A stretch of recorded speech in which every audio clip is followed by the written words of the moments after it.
Bismillahirrahmanirrahim. Assalamualaikum warahmatullahi wabarakatuh. Yang saya hormati Kepala Kantor Perwakilan Bank Indonesia Provinsi Gorontalo, Bapak Ibu Kepala Kantor Layanan di Kemenku 1 Gorontalo.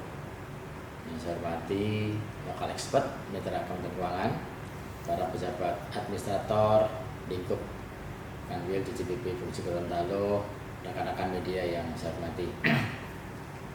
Alhamdulillah, puji syukur kita panjatkan kehadirat Allah Subhanahu wa Ta'ala, Tuhan Yang Maha Kuasa. Atas berkat rahmatnya kita diberikan kesehatan sehingga bisa ketemu dalam kondisi sehat dalam acara Forum Koordinasi Fiskal Moneter Press Conference Alko Regional Makroekonomi Keuangan dan Moneter Gorontalo periode realisasi sampai dengan tanggal 30 September 2025.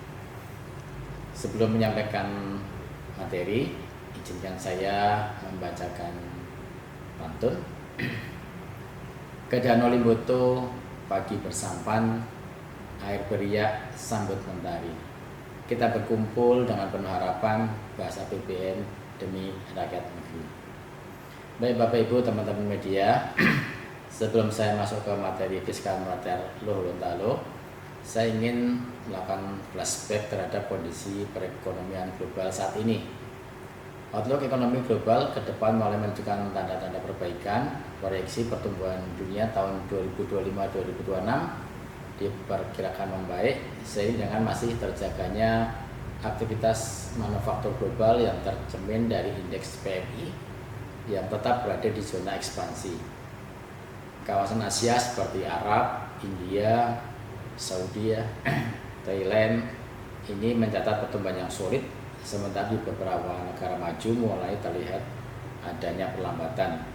Meskipun tensi geopolitik seperti konflik dagang antara Amerika dan Tiongkok serta risiko government shutdown di Amerika Serikat kemarin masih membayangi, arah perekonomian global secara umum masih tetap positif.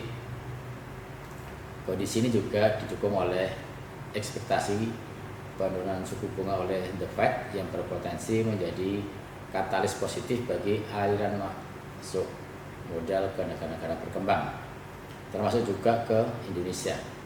Secara keseluruhan, pasar keuangan global menunjukkan tanda-tanda pemulihan yang relatif stabil, didorong oleh redanya tensi perang dagang dan harapan terhadap adanya pelonggaran kebijakan moneter.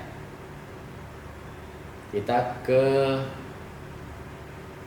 perkembangan ekonomi regional Gorontalo. Tahun 2024, Provinsi Gorontalo menunjukkan kemajuan nyata dalam pembangunan manusia dengan IPM meningkat menjadi 72,01 poin yang mencerminkan keberhasilan strategi peningkatan standar hidup, pendidikan dan juga kesehatan. Ekonomi Gorontalo tahun 2025 di triwulan 2 menunjukkan kinerja positif dan mengalami pertumbuhan besar sebesar 5,14% year-on-year. Kita lihat di nilai produk domestik regional PDRB-nya mencapai 14,52 triliun. Ini didorong oleh sektor pertanian, kehutanan dan juga perikanan sebagai motor utama pertumbuhan dengan kontribusi 1,03% terhadap pertumbuhan keseluruhan. Di sisi lain, di September 2025, secara year on year, Provinsi Gorontalo mengalami inflasi sebesar 1,99%. Kalau month to month-nya ini ada deflasi 0,12%. Ini yang bisa saya sampaikan terkait dengan inflasi. Kemudian dari sisi kesejahteraan, tingkat pengangguran terbuka di Provinsi Gorontalo di Februari 2025 menunjukkan peningkatan dibandingkan tahun sebelumnya. Ini memperlihatkan tantangan struktural di pasar kerja meskipun masih terjadi pertumbuhan ekonomi relatif tinggi. Di Gorontalo per Februari 2025, tingkat pengangguran terbuka terjadi sebesar 3,12% atau naik 0,07 dibanding Februari 2024. Kemudian pada ketimbangan pengeluaran di Gorontalo ini cukup dengan Gini rasio turun menjadi 0,413 ke 0,392. Nilai tukar petani kita catat ini di posisi 115,99. Kalau kita lihat di nilai tukar nelayannya sebesar 102,72. Kita lihat geser ke APBN nasional. Untuk APBN nasional sampai dengan 30 September mencatat defisit sebesar 371,5 triliun atau 1,56% dari PDB. Pos pendapatan tercapai 1.863,3 triliun atau 65% dari outlook. Kemudian untuk pendapatan di lainnya di APBN kita ada defisit 371,5 triliun. Kita lihat dengan keseimbangan primer sebesar 18 triliun. APBN terus diperkuat sebagai instrumen kebijakan utama untuk mendukung program prioritas nasional dan juga menjaga momentum pertumbuhan melalui peningkatan kualitas belanja serta optimalisasi dalam pengelolaan kas dan juga pendapatan. Untuk di Gorontalo seperti apa, Bapak Ibu sekalian, teman-teman, kita lihat di Gorontalo sampai dengan 30 September sisi penerimaan ini tercatat 903,49 miliar atau 62,11, ada di bawah target nasional ya 65. Di sisi belanja tercatat 71,16% atau 7,42 triliun. Ini alhamdulillah ini di atas nasional. Untuk pendapatan 903,49 tadi, kita lihat di dalam grafik bahwa penerimaan pajak ini sangat mendominasi, menyumbang 64% dengan realisasi 578,25%. Komponen PPN masih mendominasi mencapai 221,98 miliar. Untuk PNBP-nya per 30 September 2025 capaiannya 325,24 miliar. Ini sudah melebihi target ya 127,08%.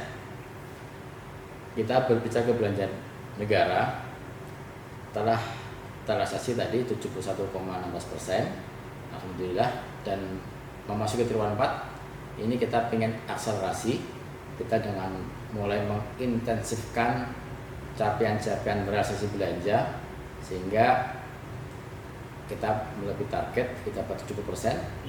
Dan juga kalau kita lihat realisasi di pusat itu sudah 2,6 triliun atau 61,25. Untuk belanja pegawai masih mendominasi, ini capaiannya 77,62%. Bansos ini kinerja tertinggi kedua mencapai 85,21% dari pagu. TKD alhamdulillah sudah terserap 78,24%. Kalau dengan rupiah 4.762,43 miliar. Komposisinya Daum masih yang tetap unsur tertinggi mencapai 66,36% atau 4.325,72 miliar. Daum sudah tersalurkan alhamdulillah 82,22% atau 3.421,49 miliar. Dana insentif fiskal alhamdulillah juga sudah terlampaui besar, untuk penyerapannya 84,59%. Dan yang masih PR kita adalah DAP fisik karena presentasi masih sangat rendah, sampai 30 September baru 54,32%. Ini PR bersama kita ya. Semoga ini bisa juga dengan penambahan waktu sampai 30 September nanti bisa tercapai untuk realisasi DAP fisik. Kalau kita melihat TKD per kabupaten kota, Kabupaten Gorontalo menjadi wilayah dengan presentasi penyaluran tertinggi, yaitu dengan capaian 80,20% dari pagu. Kinerja sampai juga tergambar pada penyaluran TKD dengan lebih dari 75%. Kita indikasinya di angka 75%. Kinerja APBD konsolidasi, kita berdasarkan data SIGRI kita, pendapatan APBD sampai 30 September sebesar 4.906,87 miliar. Ini masih tetap komponen terbesar pada komponen transfer. Pada komponen PAD yang besar ada pada di pajak rokok, pajak bahan bakar kendaraan bermotor, kemudian retribusi umum, dan juga pajak barang dan jasa tertentu atau PBJT. Ini yang masih menyumbang utama. Kemudian belanjanya sudah terrealisasi 54,42% atau 4.431,77 miliar. Dan kita lihat bahwa kontribusi TKD terhadap APBD kita lihat secara konsolidasian masih sekitar 83,03% dari PAD. Dan ini juga jadi masih kita perhatian bahwa sisi pendapatan kita mengurangi ketergantungan kita terhadap transfer, maka diversifikasi sumber PAD, pajak-pajak dan sebagainya itu bisa kita tingkatkan. Bergerak ke pembiayaan KUR dan UMI, jadi kami tetap terus mensupport adanya pembiayaan. Kita lihat data sampai dengan 30 September, KUR terserap 426,74 miliar kepada 9.087 debitur. Ini masih di Kabupaten Gorontalo yang mendominasi. Saya harapkan kabupaten, kota yang lain bisa untuk mengajar. Untuk UMI sampai dengan September di Gorontalo sudah tersalur sebesar 43,25 miliar kepada 7.482 debitur. Masih sama di Kabupaten Gorontalo, ini yang mendominasi penyaluran UMI. Sektor mana saja masih tetap didominasi sektor perdagangan besar dan eceran. Ini masih yang mendominasi. Kemudian kalau kita lihat di sisi lain, kita bergerak ke bantuan sosial. Belanja pemerintah pusat ini mengalir terus ke Gorontalo, baik melakukan melalui unit vertikal maupun belanja TKD. Ada 4 klaster ya yang dialokasikan. Yang pertama tetap ada Perlinsos, antara lain PKH, kartu sembako, PIP, KIP kuliah. Kemudian kita harapkan Perlinsos ini terintegrasi dengan kartu kesejahteraan, dan juga ini Perlinsos akan terus memberikan perlindungan kepada masyarakat. Kemudian kalau kita lihat di September 2025, bansos ini sudah mencakup cukup banyak di Gorontalo kepada 6.305.569 keluarga penerima manfaat atau KPM, dengan duit dana yang telah cair 383,1 miliar. Rinciannya bantuan pangan non tunai kepada 419.555 KPM, duitnya 231,11 miliar. Kemudian PKH, program keluarga harapan, kepada 203.655 keluarga penerima manfaat sebesar 145,38 miliar. Dan yang terakhir kepada YAPI, itu program yatim piatu, kepada 12.359 KPM sebesar 6,61 miliar. Untuk Kabupaten Gorontalo masih merupakan daerah yang paling banyak mendapatkan bansos ini sebesar 144,39 miliar, dan yang paling kecil ada di kota Gorontalo tersalur sebesar 44,20 miliar. Update sedikit terkait dengan MBG, Bapak Ibu sekalian. MBG ini akan pimpin pemerintah Bapak Presiden, ini dikelola oleh Badan Gizi Nasional.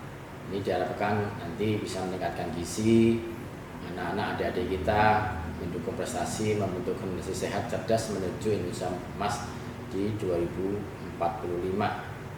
Dan juga ini kepada ibu-ibu hamil dan juga ibu menyusui, sehingga bisa nanti membantu menurunkan angka stunting, meningkatkan kecukupan gizi bagi ibu yang menyusui, dan juga membantu meningkatkan kesehatan ibu-ibu, plus meringankan beban keluarga.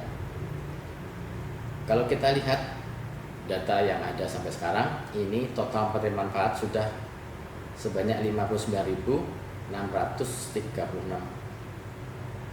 orang dari PAUD, TK dan sebagainya ya. Ini lumayan banyak dan ini sudah ada di 5 kabupaten kota, yaitu di Kota Gorontalo, Kabupaten Gorontalo, Kabupaten Kualimo, Kabupaten Purworejo dan juga Kabupaten Gorontalo Utara. Itu terkait dengan MBG.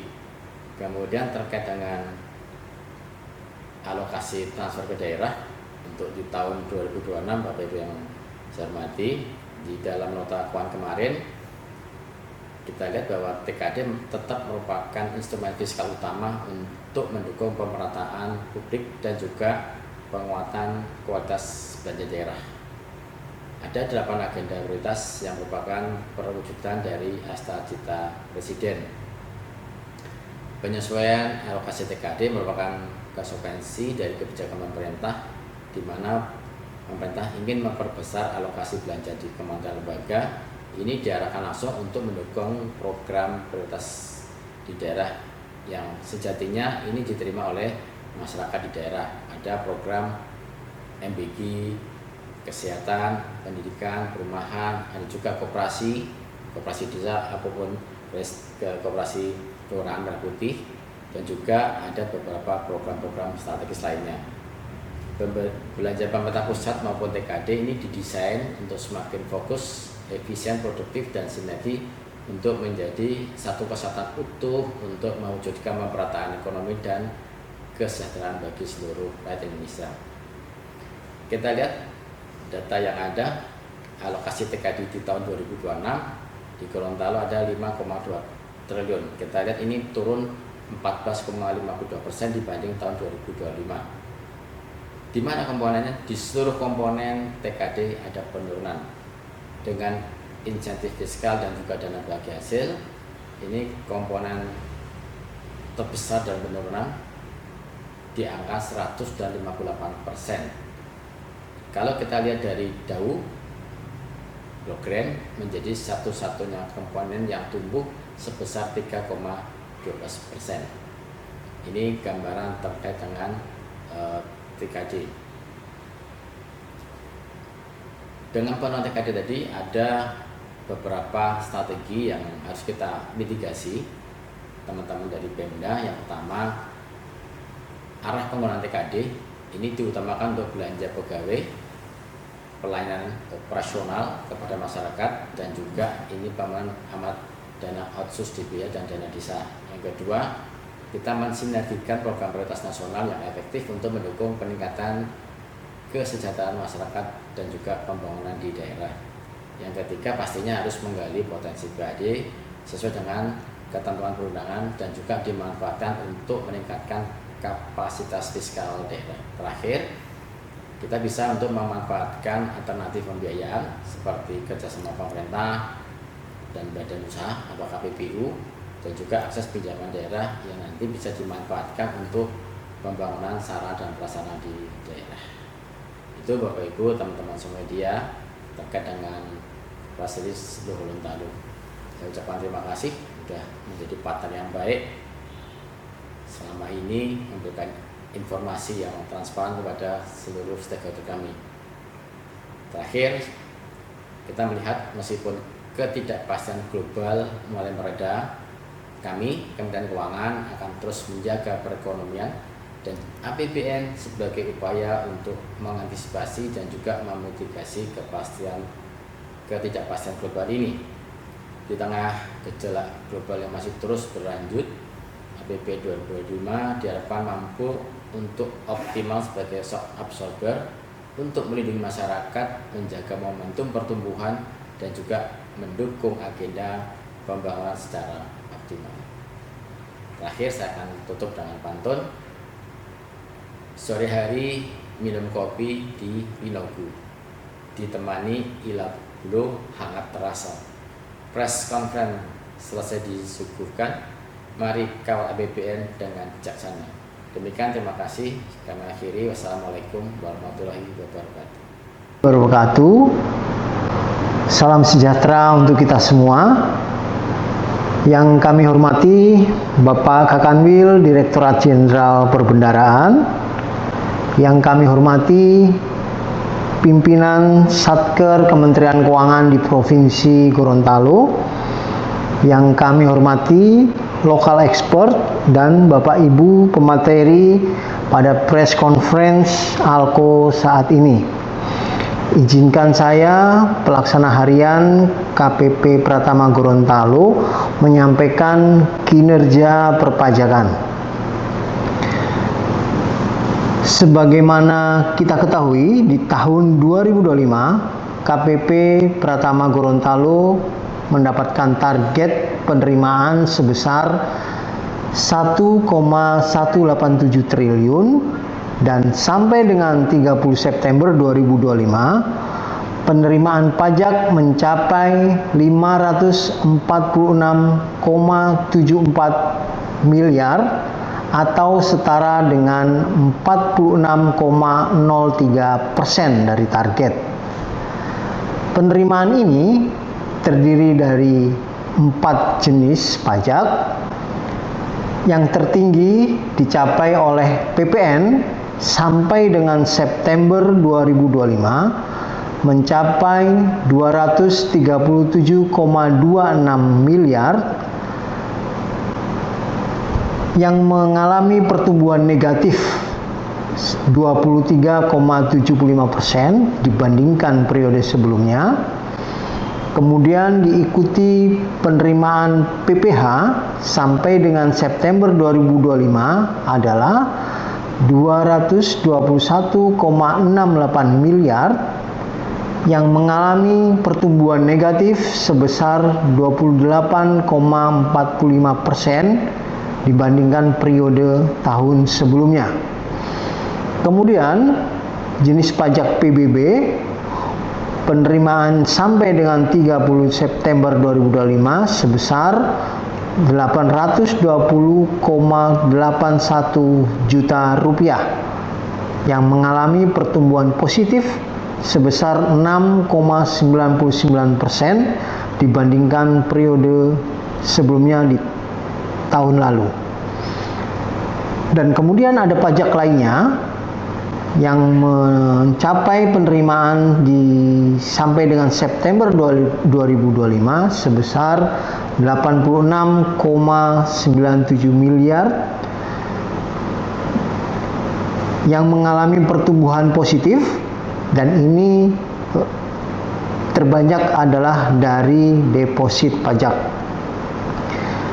Kemudian jika dikategorikan penerimaan per jenis wajib pajak sampai dengan 30 September 2025, penerimaan yang disumbangkan oleh orang pribadi sebesar 46,36 miliar, jenis wajib pajak badan sebesar 237,736 miliar, sedangkan instansi pemerintah masih sebagai penyumbang terbesar mencapai 260,97 miliar. Untuk pembagian kontribusi per wilayah, sebagaimana kita ketahui ada 6 wilayah. Penerimaan untuk sampai dengan 30 September di wilayah Kota Gorontalo sebesar 172,784 miliar atau setara dengan 31,54% dari keseluruhan penerimaan. Kemudian yang kedua, Kabupaten Pohuwato mencapai 165,826 miliar atau sebesar 30,94%. Kemudian diikuti oleh Kabupaten Gorontalo sebesar 127,275 miliar dengan kontribusi sebesar 23,28%. Diikuti yang keempat oleh Kabupaten Bone Bolango dengan penerimaan sebesar 49,107 miliar dengan sebanding 8,98%. Yang kelima, Kabupaten Bualimo, penerimaannya sebesar 16,635 miliar sebanding dengan 3,04% dari keseluruhan penerimaan. Dan yang terakhir, Kabupaten Gorontalo Utara sebesar 15,113 miliar atau sebesar 2,76% dibandingkan oleh seluruh penerimaan. Kemudian dari keseluruhan penerimaan tersebut terdapat beberapa sektor, dikategorikan ada beberapa sektor, dan 3 terbesar adalah yang pertama, KPP Pratama Gorontalo masih didominasi oleh administrasi pemerintahan. Kontribusinya sampai dengan 30 September 2025 adalah sebesar 47,73% dengan nilai capaian 260,98 miliar. Yang kedua, sektor yang kedua adalah perdagangan besar dengan kontribusi sebesar 25,73% dengan nilai nominal sebesar 140,68 miliar. Sektor terbesar ketiga adalah industri pengolahan dengan kontribusi sebesar 8,80% atau dengan nilai nominal 48,1 miliar. Dan kemudian untuk keseluruhan, untuk pertumbuhan dari sektor administrasi pemerintahan mengalami pertumbuhan negatif sebesar 38,29%, sedangkan perdagangan besar mengalami pertumbuhan positif dibandingkan tahun sebelumnya sebesar 7,69%, dan industri pengolahan sebagai sektor yang mengalami pertumbuhan terbesar yaitu 592,70%. Demikian yang dapat kami sampaikan terkait dengan kinerja perpajakan. Untuk kurang dan lebihnya, kami ucapkan terima kasih. Selamat sore, salam sejahtera untuk kita semua. Terima kasih. Assalamualaikum warahmatullahi wabarakatuh. Selamat pagi, salam sejahtera, salam kebajikan, Om Swastiastu, Namo Buddhaya. Yang saya hormati Bapak Kakanwil Direktorat Jenderal Perbendaharaan Provinsi Gorontalo, dan saya hormati semua pimpinan Satker Kemenku 1 di Gorontalo. Yang saya hormati juga Loka Expert Bapak Erwin Mupangga.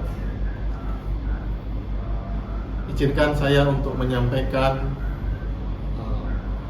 dari Bea Cukai, Prokes penerimaan kepabeanan dan cukai sampai dengan September 2025.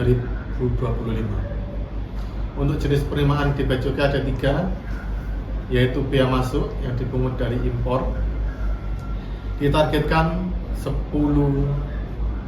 miliar, realisasi sampai dengan September adalah 12 juta, capaiannya 0,15%. Hal ini dikarenakan selama ini importasi yang ada adalah impor barang modal yang dibebaskan dari pengenaan bea masuk dibandingkan dengan tahun kemarin.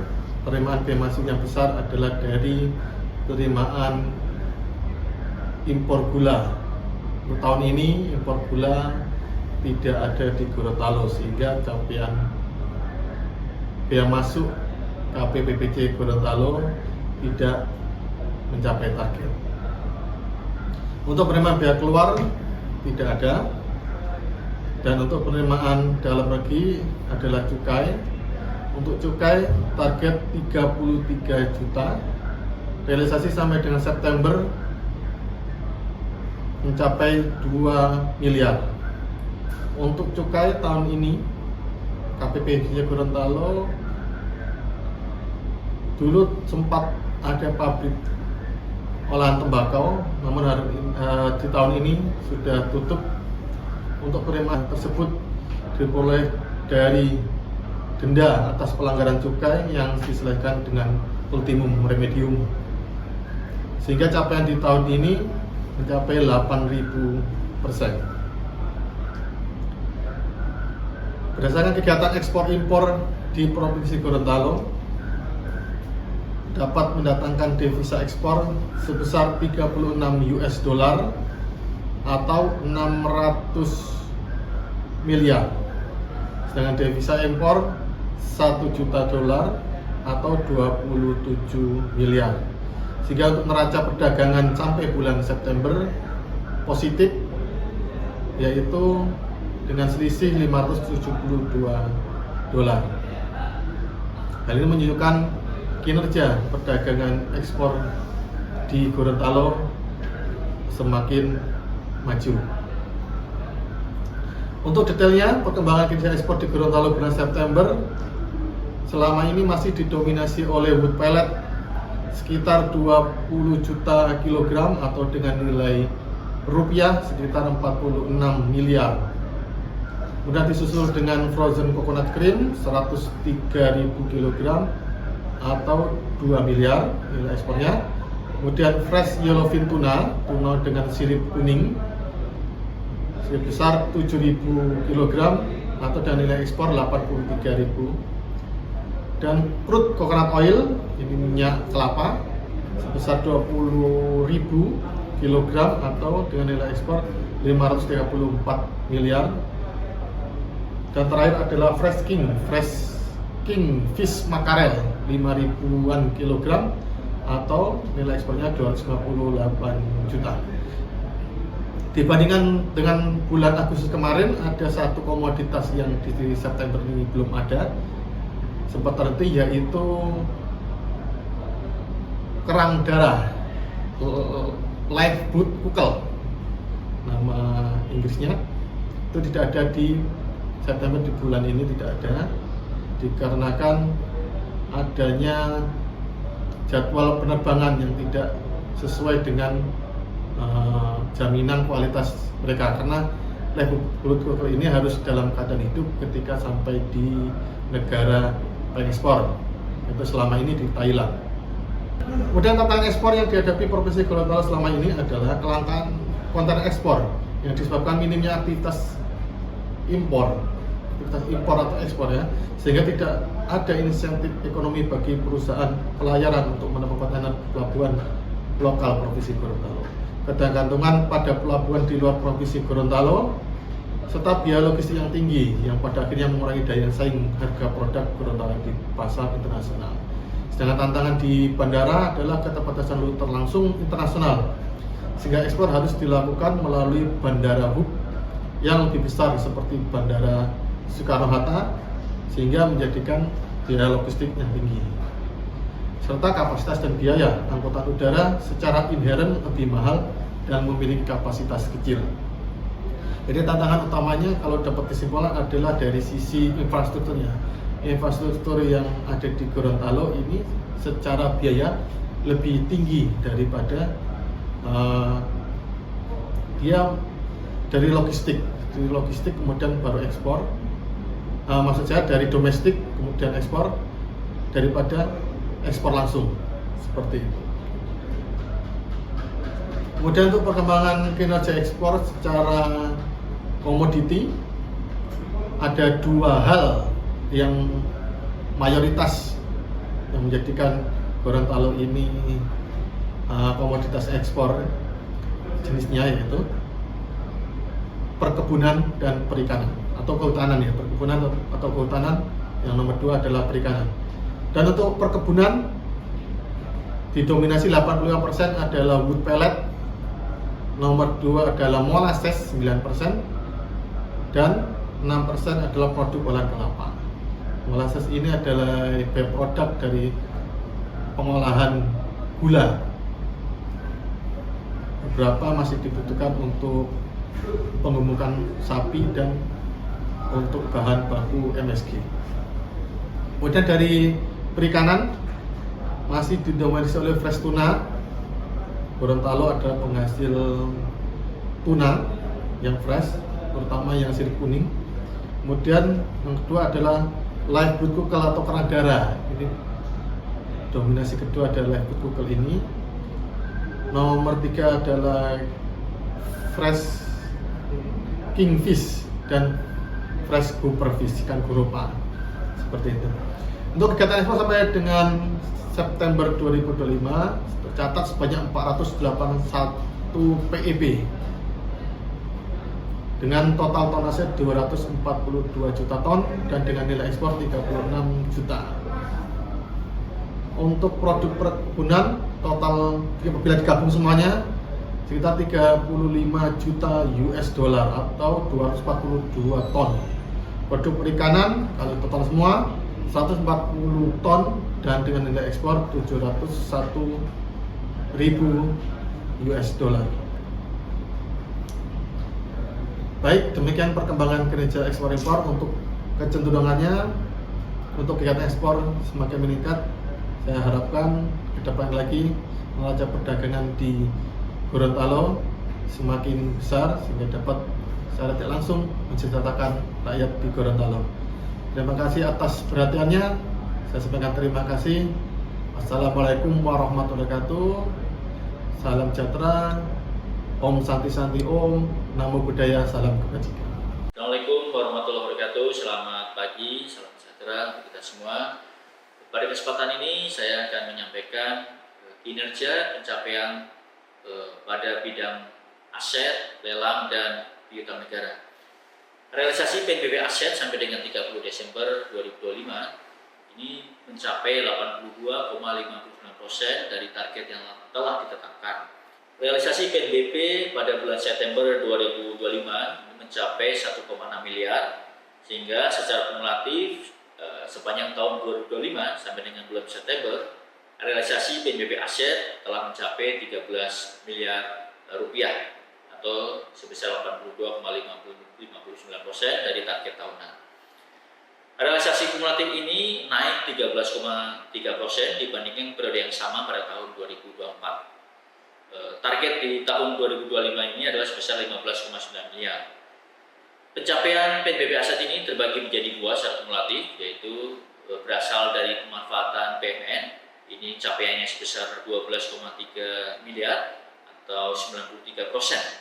Kemudian berasal dari pembinatanganan BMN ini sebesar 829 juta, yang mana ini adalah sebesar 6,5%. Selanjutnya, realisasi PNBP di bidang lelang ini mencapai 44,7% dari target tahun 2025, di mana realisasi pada bulan September sebesar 140 juta rupiah.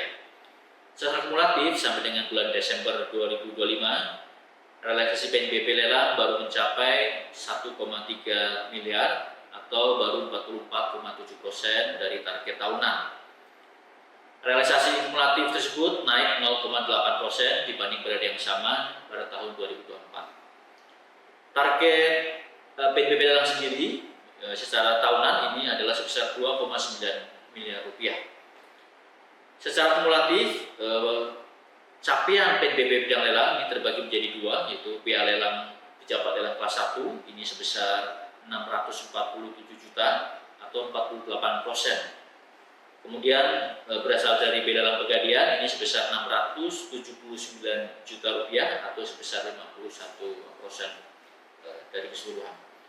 Selanjutnya, untuk realisasi PNBP piutang negara ini telah mencapai target dari target tahunan, yaitu telah mencapai 108%. Target tahunan sendiri sebesar 1 juta dan realisasi pada bulan September ini secara kumulatif telah mencapai Rp1.087.000. Selanjutnya kami sampaikan kinerja terkait perkembangan pokok lelang, di mana total pokok lelang per 30 September 2025 ini mencapai Rp48 miliar. Pokok lelang sebesar Rp48 miliar ini terdiri dari lelang Pegadaian, ini menyumbang kontribusi terbesar, besar 71%, disusul berasal dari pasal 6 Undang-Undang Tanggungan, dan kemudian terdapat lelang barang milik negara, lelang barang milik daerah, serta sitaan pasal 45 KUHP serta harta pilot.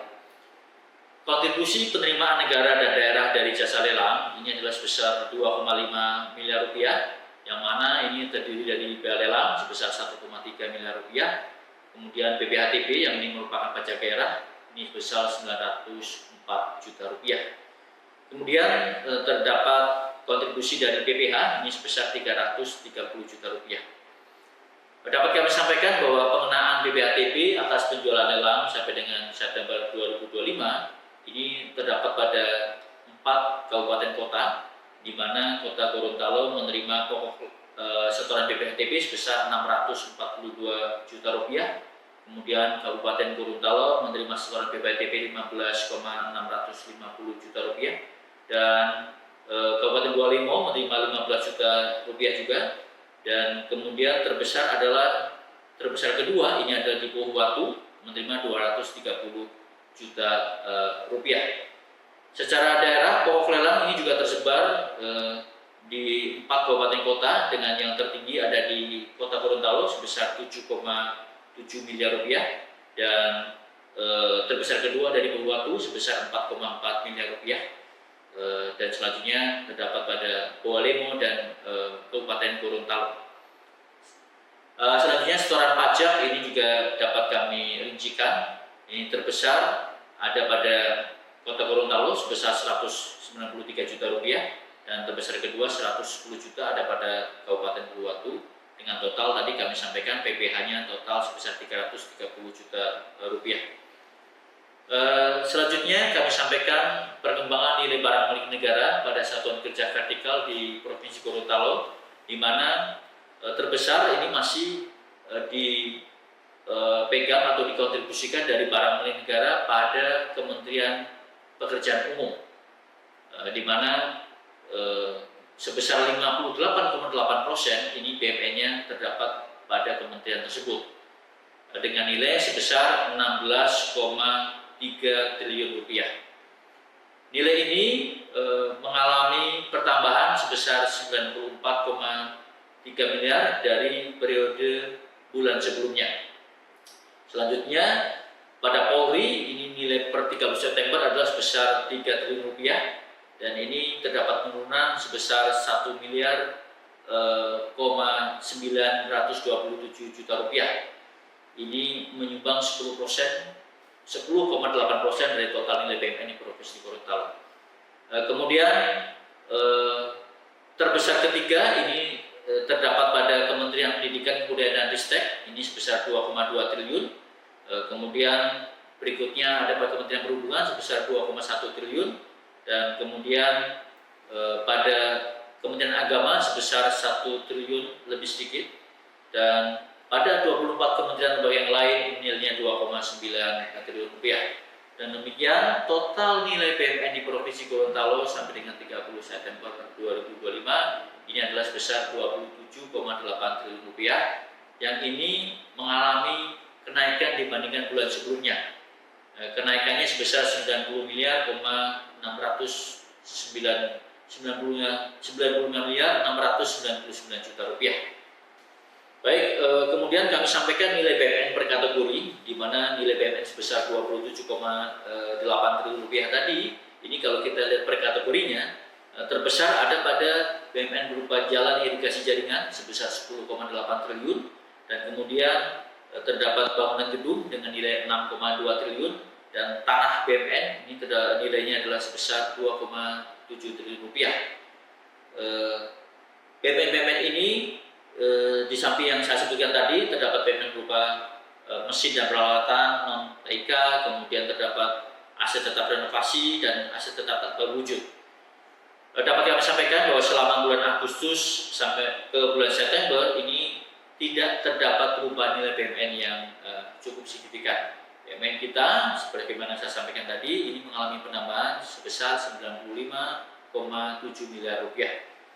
Kenaikan paling besar ini terdapat pada BMN Kementerian PU, di mana terdapat pembangunan bendungan sebesar 81,2 miliar, dan pada Satuan Kerja Pelaksanaan Jalan Nasional 1 ini terdapat kenaikan sebesar 10,6 miliar rupiah. Sementara terdapat penurunan paling besar itu pada BMN IAIN Sultan Amai, ini berkurang sebesar 11,2 miliar rupiah. Demikian yang dapat kami sampaikan terkait kinerja di bidang pengelolaan aset, kemudian piutang negara, serta lelang. Terima kasih. Assalamualaikum warahmatullahi wabarakatuh. Selamat pagi. Assalamualaikum warahmatullahi wabarakatuh. Salam sehat, salam sejahtera untuk kita semua. Yang saya hormati Kepala Kanwil Perbendaharaan Provinsi Gorontalo, yang saya hormati Bapak Ibu pimpinan jajaran Kemenkeu 1 Provinsi Gorontalo yang juga bertindak selaku narasumber, Bapak Ibu hadirin peserta preskon Alko dan diseminasi APBN Lo Gorontalo untuk periode realisasi sampai dengan 30 September tahun 2025. Kita sudah selesai sampai di bulan September dan akan memasuki bulan Oktober ini. Itu berarti bahwa kita sudah menyelesaikan triwulan ketiga dan masuk ke triwulan keempat di tahun 2025. Ini bermakna bahwa sudah waktunya, sudah saatnya bagi kita untuk melakukan evaluasi, refleksi atas pencapaian yang dilakukan pada tahun 2025. Terkait dengan judul paparan saya, yakni sinergi fiskal dan moneter untuk ekonomi tangguh, yang pada poin pertama yang perlu saya angkat adalah terkait menekan kemiskinan dan menjaga daya beli. Isu pengentasan kemiskinan ini sangat krusial karena tingkat kemiskinan Provinsi Gorontalo masih berada di 5 besar provinsi termiskin di Indonesia, dengan tingkat penurunan yang relatif tipis, meskipun pada slide ini kita melihat bahwa terjadi penurunan angka kemiskinan, apalagi semenjak pasca COVID-19, itu dari berkisar 15% sekian, menjadi hanya sekitar 13,24%. Nah, dari slide ini kita bisa melihat bahwa intervensi sosial berbasis fiskal, yaitu PKH, BPNT, kemudian YAPI atau program yatim piatu, dan juga terakhir adalah MBG, ini cukup efektif untuk menurunkan kemiskinan dan menjaga stabilitas ekonomi rumah tangga. Pemerintah daerah juga cukup berhasil memanfaatkan kebijakan sosial ini sebagai alat untuk stabilisasi ekonomi dan investasi di bidang sumber daya manusia. Akan tetapi memang ada tantangan ke depan adalah menjaga efisiensi, kemudian memperluas dampak produktif, dan memastikan keberlanjutan fiskal agar penurunan kemiskinan ini tetap konsisten hingga di bawah 10% secara berkelanjutan. Di poin 2 tentang inflasi terkendali dan pangan tersedia, ini juga hal yang sangat krusial, mengingat warga miskin itu kebutuhan yang paling pokoknya itu adalah pangan. Dan memang data inflasi ini juga mengungkapkan bahwa harga-harga pangan itu yang paling menentukan ya stabilitas ekonomi atau gangguan-gangguan yang terjadi pada makroekonomi di Gorontalo.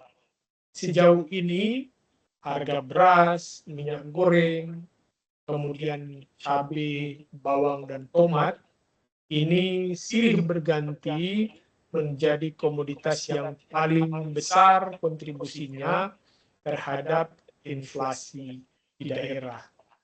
Akan tetapi angka-angka yang ada di dalam tabel ini cukup positif, di mana pada bulan Agustus tahun 2025 inflasi Gorontalo masih berada di dalam rentang sasaran target nasional. Bahkan di wilayah Sulawesi inflasi Gorontalo masih relatif lebih baik dibandingkan dengan Sulawesi Utara maupun Sulawesi Tengah. Adapun program gerakan pangan murah, ya kolaborasi pemerintah daerah, ya kemudian lembaga-lembaga mitra strategis ini cukup efektif untuk menjaga harga beras tetap berada pada kisaran harga yang telah ditentukan ya oleh pemerintah.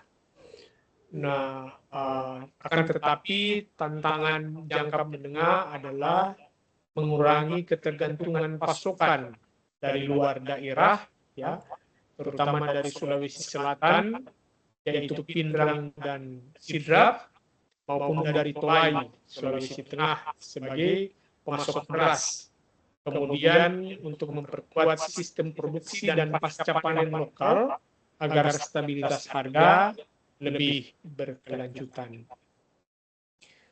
Di slide poin 3 tentang UMKM dan ekonomi kreatif, kita melihat bahwa setelah cukup berhasil menekan angka kemiskinan dan mengendalikan tingkat harga serta ketersediaan pangan, perekonomian Gorontalo juga nampak mulai bergerak ke arah transformasi di mana industri pengolahan, kemudian hilirisasi usaha-usaha mikro ini sudah mulai bergerak yang tergambar dari realisasi KUR maupun UMI ya di sektor utama perdagangan kecil maupun rumah tangga dan juga pembiayaan ultramikro.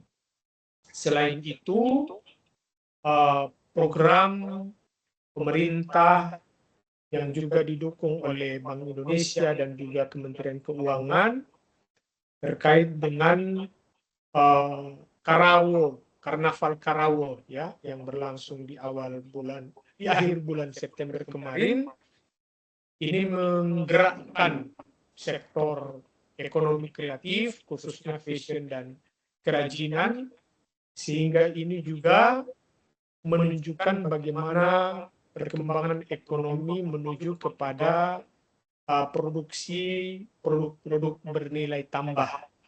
Kemudian UMKM dan ekonomi kreatif juga menjadi pilar baru kemandirian fiskal dan sosial yang menjadi motor penggerak ekonomi inklusif. Kemudian ini juga menunjukkan peran perempuan di dalam rumah tangga, dalam ekonomi kreatif dan kuliner yang berimplikasi pada peningkatan pendapatan rumah tangga, partisipasi ekonomi dan kesetaraan gender. Kemudian di poin 4 tentang infrastruktur, kita melihat bahwa ada dua infrastruktur fisik yang menggerakkan perekonomian, yaitu jalur lingkar, ya, jalur lingkar luar Gorontalo atau GOR, yang dampaknya adalah menurunkan biaya logistik dan memperkuat integrasi pasar. Ya.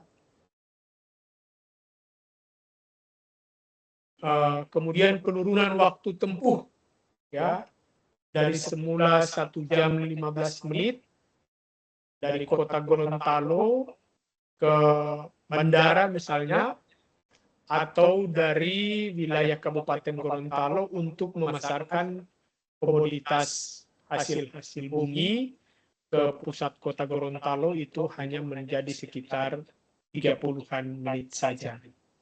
Selanjutnya, Bendungan Bulango Ulu, ini juga adalah proyek infrastruktur nasional yang meningkatkan produktivitas dan ketahanan pangan. Intinya adalah kedua proyek ini menggerakkan sektor konstruksi, memperkuat sektor pertanian, dan membuka potensi energi terbarukan, menjadikan Gorontalo lebih efisien, produktif, dan tangguh. Di slide tentang ketenaga kerjaan, ini menjadi tantangan terbesar dari kondisi ekonomi makro saat ini, di mana lebih dari 38% tenaga kerja masih berkutat di dalam sektor pertanian perdesaan tradisional, termasuk di dalamnya adalah kehutanan, peternakan, perkebunan, dan perikanan dengan tingkat produktivitas yang rendah. Dari sini juga kita bisa melihat bahwa sektor jasa dan industri yang sesungguhnya memiliki potensi besar untuk berkembang, ternyata belum mampu menyerap tenaga kerja secara signifikan.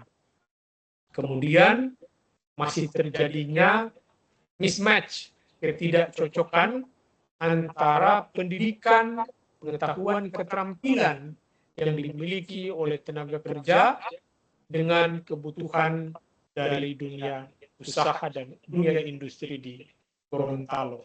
Sehingga itu perlu ada transformasi di bidang ketenaga kerjaan, misalnya melalui sinergi antara pendidikan vokasi, pelatihan, investasi padat karya, dan sistem ketenaga kerjaan digital menjadi kunci untuk menjawab perubahan struktur ekonomi dan menciptakan tenaga kerja Gorontalo yang kompeten dan berdaya saing tinggi.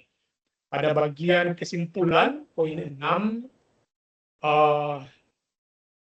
kami ingin menitik beratkan kepada perlunya upaya transformasi agar bagaimana sektor pertanian perikanan sebagai basis ekonomi yang kuat ini dapat dilanjutkan proses hilirisasinya, menghasilkan produk-produk bernilai tambah yang bukan hanya menguasai pasar lokal, tetapi juga akan mengisi permintaan dari pasar nasional maupun pasar ekspor.